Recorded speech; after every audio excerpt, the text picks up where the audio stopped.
Let me see if I can get this thing in some sort of better order without messing things up completely. Oh, there we are. That was pretty good.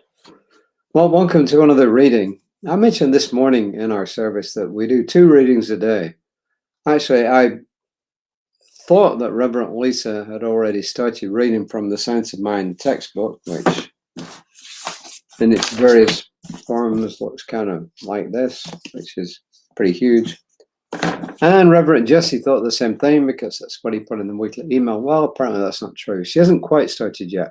She's starting, I think, at the beginning of May to actually do that. So we both jumped the gun, but there you are then. Whatever she's reading from, it's worth listening to, and it's worth listening to her interpretation of it.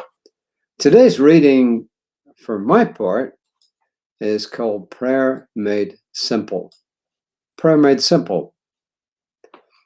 The function of prayer is not to influence God, but rather to change the nature of the one who prays. And that was Søren Kierkegaard, who was a Danish theologian, philosopher, religious writer, poet, who unfortunately died at the early age of 42 of tuberculosis. And he was born in the 19th century. He lived for roughly the first half of the 19th century. And this is what Ernest Holmes has to say. And by the way, I am going to make a comment before I start. When Reverend Christian Sorensen says prayer made simple, he's really talking about affirmative prayer. So just bear that in mind. Spiritual mind treatment, affirmative prayer. This is what the reading is all about today. And Ernest Holmes, well, some of you will recognize it as soon as you get the quote. This quote is from Ernest Holmes in the Science of Mind textbook on page 318. And he says, first, recognition. Second, unification. We continue to do this until something comes into our consciousness that says, yes. We know the work has been accomplished. This is the third step, realization.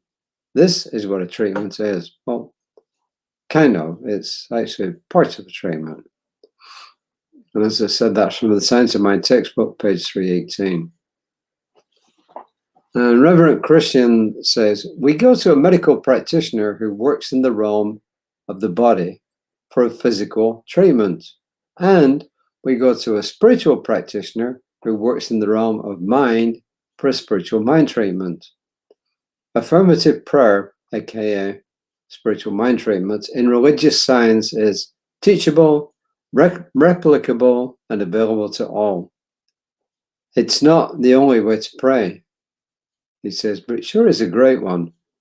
It's not tied to making deals with someone or something outside of ourselves, nor is it groveling or begging. Affirmative prayer begins where all great religions begin, with knowing that Source is infinite, everywhere present, in and through all things, the creator of all. There can be no otherness. There cannot be spirit and you. Common sense would tell us that we must be some part of the infinite. Spirit is in and through all things. The first step to your scientific approach to prayer is recognizing the omnipresence of the infinite. The next step is to feel a oneness with this life force, in and through all things, including you. No need to go outside of yourself to some intermediary to act on your behalf.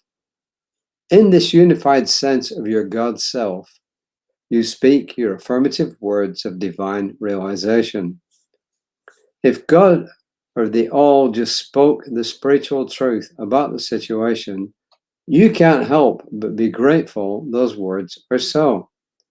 With this kind of mental certainty, you end your prayers with thanksgiving and let go, knowing it's done at the level of your belief. This affirmative prayer is simple enough. Try doing one for something near and dear to your heart at this moment. So here is a recap. What we call spiritual mind treatment or affirmative prayer means exactly what it says, that we affirm something. Now, if you look at scripture, if you look at Jesus' life and the way Jesus spoke and acted, as we often said, he didn't beg for anything. He called the Spirit the All, he called it Father, Abba. But he didn't beg Abba for anything. In fact, he actually said, Father, I know you always hear me, because he knew his oneness with the source of all. So what affirmative prayer is saying, in other words, if you like, put it this way, that there's one source that created everything. Everything. Everything emanated from it.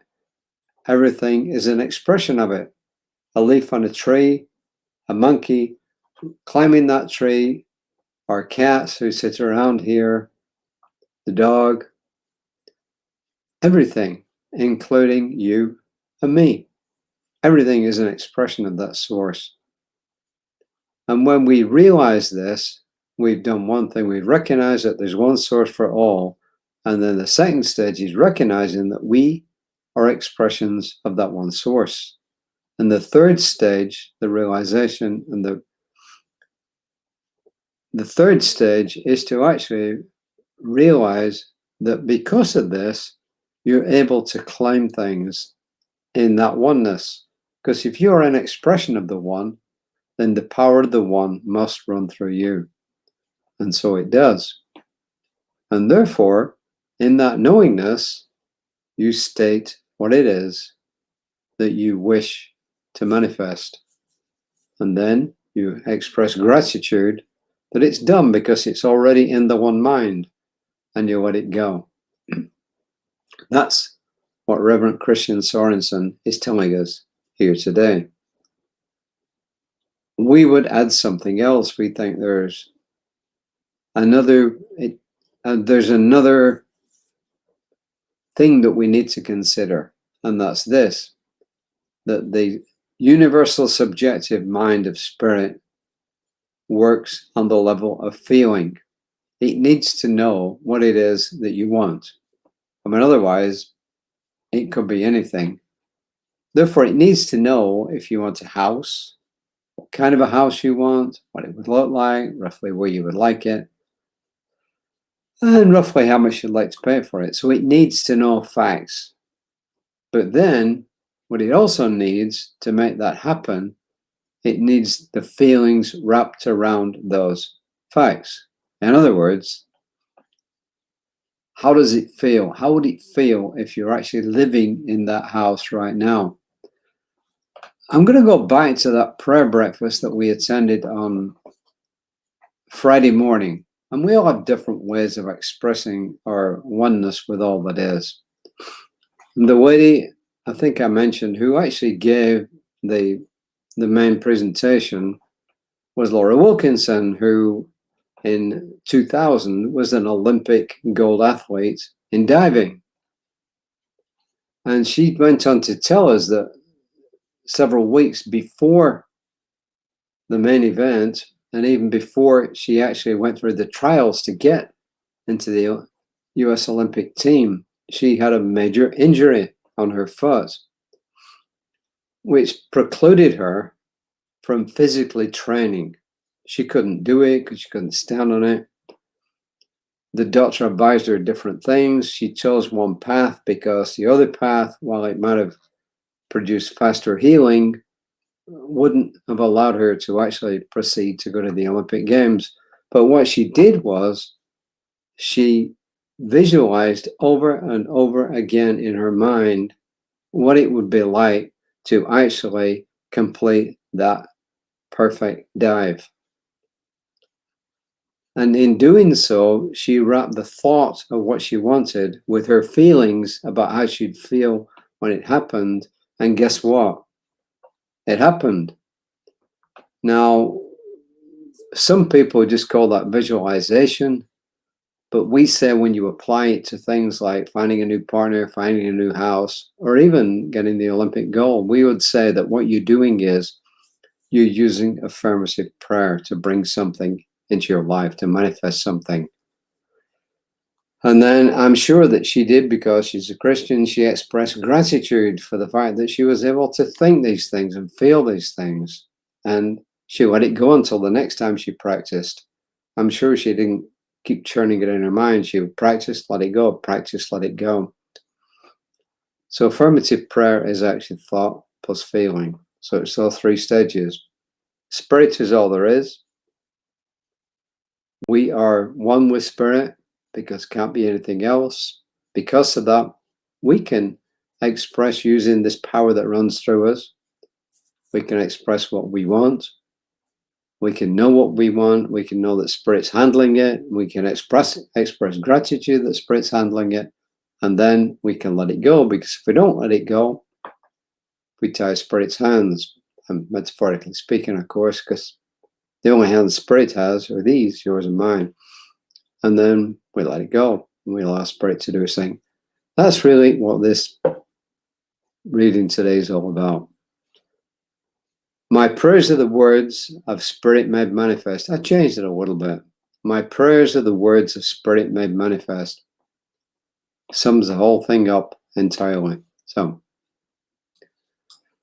that's really all I got to say today, except to remind you that Reverend Lisa, who's been under the weather somewhat and has been asking for spiritual mind treatment and is feeling quite a bit better now, will be on tomorrow morning at 9 o'clock.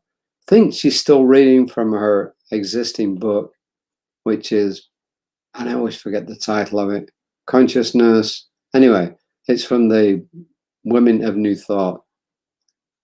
And then in May she'll transition into reading from the Science of Mind textbook.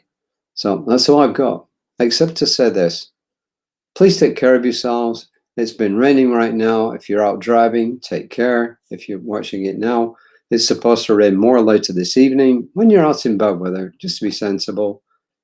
You know, it's better to get there a bit late than not get there, right? So take care, and take care of yourselves, which enables you to take care of other people. So until next time, namaste.